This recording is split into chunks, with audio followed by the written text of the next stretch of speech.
మీరు థంబ్‌నెయిల్ చూసే ఉన్నారు గదా! టోర్నడో గురించి. లాస్ట్ వీక్ మా స్టేట్‌లో టోర్నడో వచ్చిందండి. అంటే ఫ్రైడే రోజు. అంటే చాలా బీభత్సంగా వచ్చింది. ఆల్మోస్ట్ ఒక మోర్ థాన్ 100 టోర్నడోసు ఆ రోజు వచ్చాయన్నమాట స్టేట్ వైడ్‌గా. అందులో ఒకటి ఎఫ్5 అనేది పెద్ద టోర్నడో. అండ్ ఎఫ్5 అనేదంటే మనకి ఒకటో ప్రమాద హెచ్చరిక అని చెప్తారు. రెండో ప్రమాద హెచ్చరిక అని చెప్తారు గదా! అందులో ఎఫ్5 అనేది చాలా పెద్ద టోర్నడో. అంటే అవర్‌కి 245 మైల్స్ పర్ అవర్‌తో విండ్ తోటి వచ్చిందనమాట అది.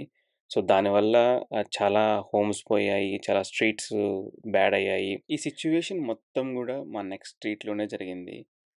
లక్కీగా మేము ఒక్క స్ట్రీట్ ఇవతల ఉన్నామంతే. సో, ఒక స్ట్రీట్ అవతల గనక మేము ఉండుంటే మాకు కూడా బ్యాడ్ జరిగేది. లక్కీగా మేము మిస్ అయ్యామంతే. ఈ వీడియో చూసారు కదా! మా ఫ్రెండ్ ఇంట్లో నుంచి తీసాడనమాట. బట్ అంటే ఇగ అది ఇంక వాడేం జేయలేడు. అక్కడ బేస్‌మెంట్‌లో ఉండి తీసాడంతే. ఇది ఆఫ్టర్ మ్యాథ్ అనమాట. అంటే మొత్తం బీభత్సం అయిపోయిన తర్వాత మేమెళ్లి చూస్తే ఇలా ఉంది. ఇవన్నీ కూడా అంటే డిఫరెంట్ మా ఫ్రెండ్స్ తీసిన వీడియోస్‌ని కలెక్ట్ చేసి ఇలా చేస్తున్నాను. లక్కీగా ఎవరికైతే ఏం కాలేదు.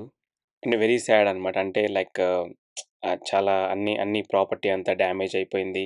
డాక్యుమెంట్స్ అన్నీ ఎగిరిపోయాయి. ఏరుకోవడానికి గూడా అక్కడ ఏమీ లేవు చెప్పాలంటే. అన్నీ మొత్తం అంతా గాలికి ఎగిరిపోయాయి. ట్రక్కులు లైక్ అంటే పెద్ద పెద్ద కంటైనర్స్ గూడా ఎక్కడెక్కడి నుంచో ఎగిరి వచ్చి పడ్డాయన్నమాట. అండ్ ఇదంతా గూడా డ్రోన్ ఫుటేజు. అంటే కమ్యూనిటీ అంతా గూడా ఇక్కడ డ్యామేజ్ అయిపోయింది ఆల్మోస్ట్ పైకప్పులు. ఇల్లయితే అక్కడ అసలేం లేవు. చెట్లన్నీ మొత్తం పాడైపోయాయి. అండ్ ఇల్లు గూడా మొత్తం ఆ పైకప్పులన్నీ ఎగిరిపోయాయన్నమాట. ఇదంతా చాలా టైం పడుతుంది ఫిక్స్ చేయటానికి.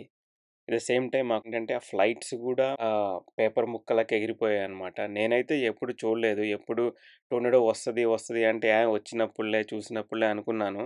కానీ ఫస్ట్ టైము ఇంత పెద్దగా వచ్చింది. అసలు అంటే చూడటానికి గూడా ఆఫ్టర్ సిట్యుయేషన్ చూసిన తర్వాత చాలా భయంకరంగా గూడా ఉంది.